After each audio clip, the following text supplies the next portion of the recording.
Whether it's the natural beauty, an attraction, or family that brings you to a city, you'll always remember the food. Was it bad, good, mediocre, or downright phenomenal?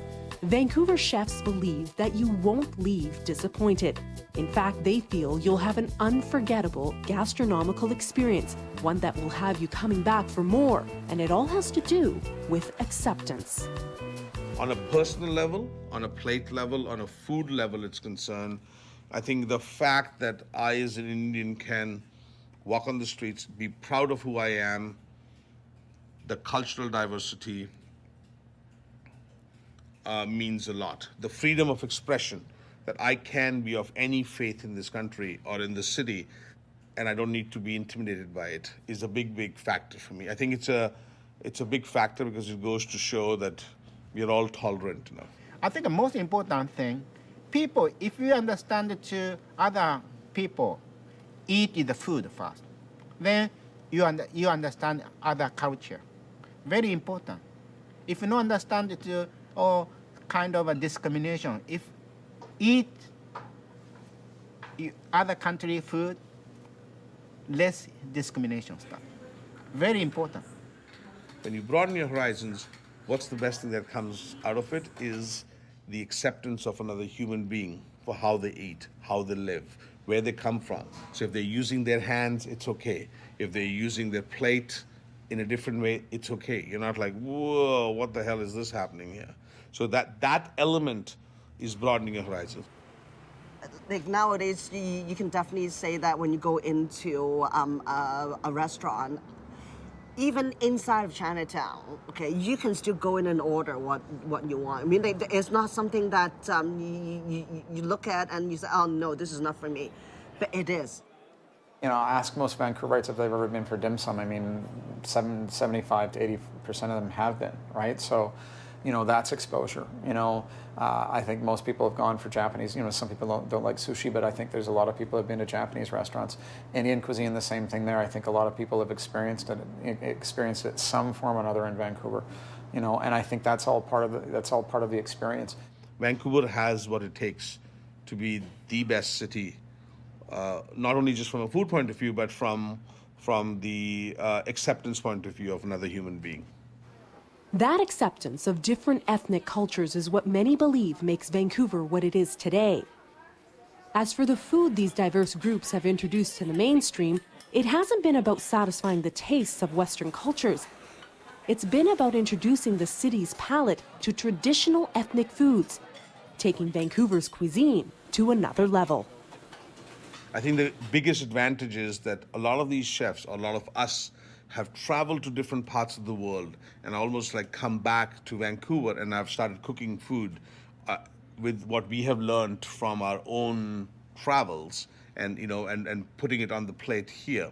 Vancouverites have a very wide palate, I think. We're very adventurous in terms of what we eat compared to other cities I've been to, and I just love that, you know.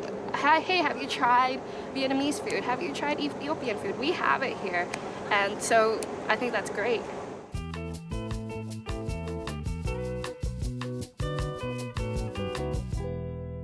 You know, we've really got it all as far as that. We have amazing Indian food, great French, great Italian. You know, there's not too much you can't get. There's even, you know, good Moroccan food.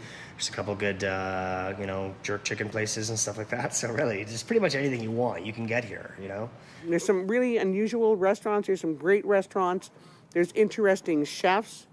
And, you know, in a way, I'm glad that not everybody's jumping up and down and trying to be like every other place. That's why Vancouver, I think, is getting the title of an international kind of food city.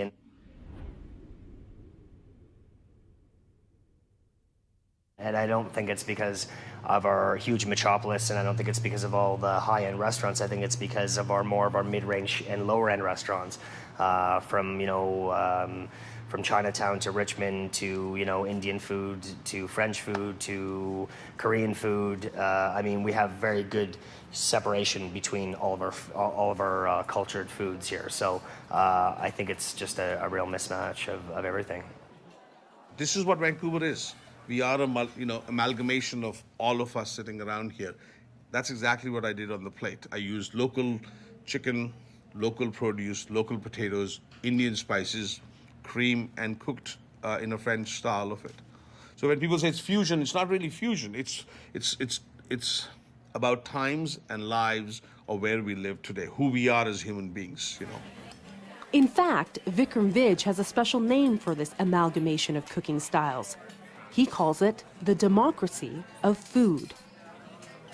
Democracy, we can do whatever we want. We can do, you know, we could be, a certain part of it could be Indian, the other part cannot be Indian and still be on the same plate. We are the largest democracy of food, you know, outside of India, in Canada, in Vancouver, because here we are, you know, living happily and you know, even though we are racially diverse, we are living in a community that's done great.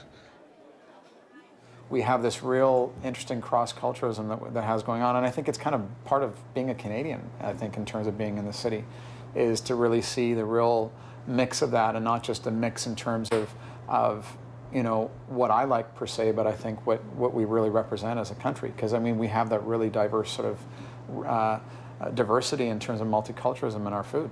I would believe this is definitely the melting pot of all the international cuisines. You can go to a lot of different ethnic restaurants and taste the authenticity of that place. I don't go out for Canadian food. I go out for Chinese food or dim sum or sushi or Indian food or Korean food. Or I mean, we are so fortunate to have that at our fingertips. And so as a chef, you start falling in love with those flavors and you start experimenting with it. You know, we are so lucky to do, I am one of the lucky ones. I love what I do because every time I go out for dinner and I try something new, some new flavor, some new experience, color, texture, I try and incorporate it into my food. We have a very good, good, Chinese restaurant, and good French, Italian, Canadian food. I think people, all chefs like to Vancouver. I think the same as me, because they like is Vancouver lifestyle. So people like cycling, golfing, ski, sailing. We can get everything. This is a very unique city. Yeah. Again, it has to be the multitude of good food and all these ethnic cuisine, and some of them, in my own opinion, actually better than where you come from, where the food is from, right? Because I could definitely vouch for that myself, because I do go to Hong Kong and, I do eat around quite a bit. And I still enjoy coming back and to my favorite certain Chinese restaurant and say, this is still better. I think that being such a multicultural city, people search for the most authentic flavors, things that remind them of home or their grandma's cooking. And so it's always in pursuit of something authentic, and also getting to explore and learn about other cultures and other flavors as well. Come for ethnic diversity, or come for cultural diversity. I wouldn't just say ethnic, I would say cultural diversity, and see what we have to offer as far as food, service, and wine is concerned. Just diversity. It's truly getting each culture for what they are. But if you think cultural influence is the only thing going for Vancouver's food scene, you'd be wrong. In fact, it's just the tip of the iceberg.